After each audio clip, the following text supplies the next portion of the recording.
pleasure now to welcome to the show CBS sports analyst Tiki Barber, who's on the call with my guy Andrew Catalan and Matt Ryan this weekend for Commanders and Falcons. Tiki, welcome to the show, man. Appreciate some time.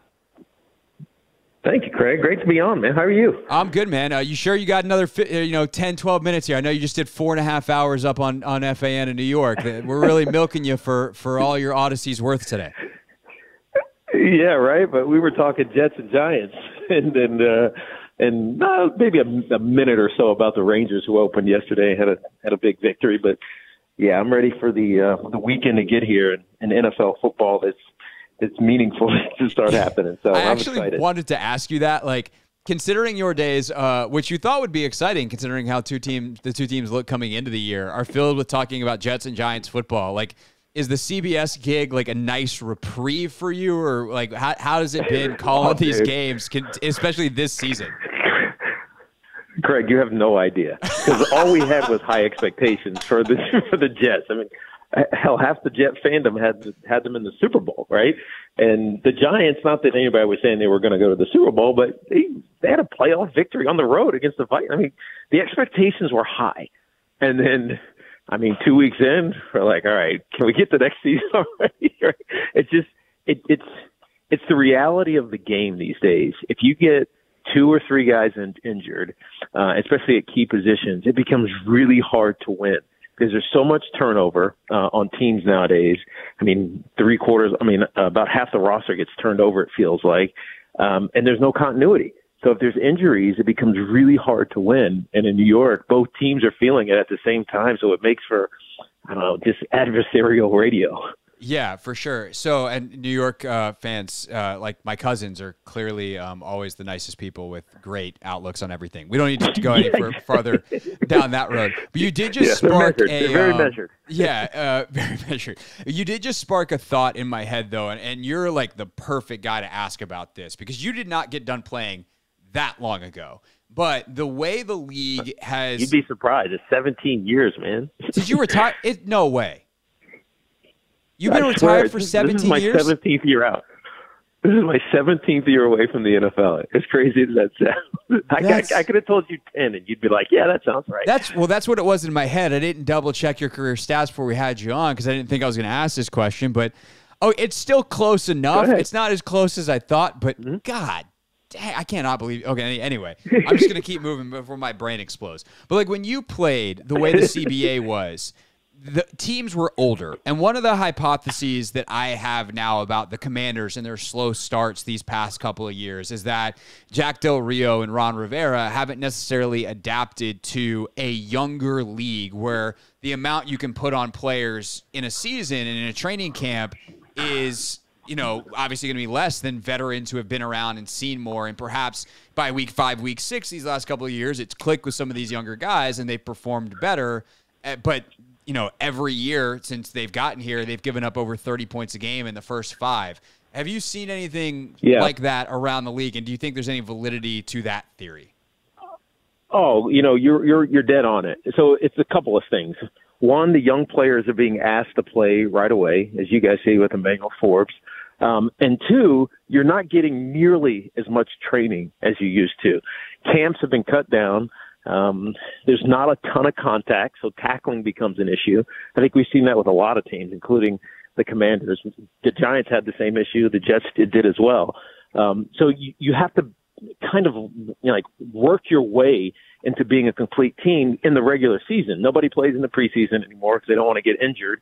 And so what used to be a war or a grind of attrition in training camp, and that was physically and mentally, kind of gets pushed into the regular season. And so guys don't get up to speed until halfway through the season, it seems like. Injuries start to take over because their bodies aren't calloused. And because the young players are being asked to contribute right away, they don't learn. They learn by failure as opposed to learning by watching. And that can be detrimental to some guys' confidence, particularly at the quarterback position. But I think also it pertains to the cornerbacks or those that, are vulnerable to big plays on the defensive side of the ball. So I think that happens a lot. I think more so than we want to give credence to. Tiki Barber with us, CBS Sports Analyst, on the call this weekend with Matt Ryan and Andrew Catalan for Commanders and Falcons. So that begs the question, Tiki, like everyone's going through that. Why are some teams better at adapting with it and others not? Is there a common thread amongst teams that succeed, teams that fail? Well, I think the biggest thread for successful teams is the coaches are great teachers. And so they make it understandable for the guy at whatever level he's at, the player for whatever level he's at. And so if you have a coach who says, for instance, this is what you have to learn it or be benched type of thing, the player just they start pressing, right? And they maybe don't understand it, but kind of fake like they do. Whereas if you have a coach who not coddles, but like teaches you at your level, it makes them more comfortable and able to be successful earlier. So to me, it's coaching. It's patience. It's knowing how to talk to these younger players, this new generation of players, which is a lot easier said than done, to be honest with you. And you see it. The teams that are consistently successful have these coaches who are great mentors and encouragers of players, but also hold them accountable. So it's a fine line. You can't be as old school as you used to be. Tiki Barber with us, who of course played running back and apparently retired 17 years ago, a fact that I still cannot fully comprehend, is with us here on the Hoffman Show. I mentioned that because we get to see one of the best young guys in the game this weekend in Bijan Robinson. Like, I'll just leave it open-ended, man. Like, how do you describe what kind of talent this guy is and what kind of impact he can have already? So I'm here actually now at the Atlanta facility, right, in Flowery Branch. We had our production meeting with them, and I just stayed in their facility and did my radio show. But I mean, we talked to Bijan because I wanted to feel a couple of things. One, if he felt like he could be one of the greats, and how. And his answer was unique because he said, "I've understood that the position, meaning the running back position," because I asked him specifically, "Do you feel like an obligation to the running back position to be great?" Because of all the negative rhetoric around running backs in the league. And he said, what makes it easier for me is that in college under Steve Sarkisian, he learned everything. So both as a running back, but also as a receiver. And so the way that he'll become great, he believes, is by being able to be everywhere and do everything. If he has to line up in the backfield, great. If he has to line up as the X receiver, great. If he has to line up as the Z receiver, great. So he can be interchangeable and useful in many different ways in an offense. And the prime example of that is the best running back we have in the league right now, and that's Christian McCaffrey, who's used everywhere. I think it's the new model for the running back. They have to be interchangeable with wide receivers. We saw it with Deebo Samuel before. Even here in Atlanta, Cordero Patterson was probably a before his time player, being a returner and a receiver and also a running back. So there's a lot of evolution that still needs to happen in the minds of people as they look at running backs. But I think Bijan is one of those guys who started to do that. Saquon is that way as well if he could stay healthy.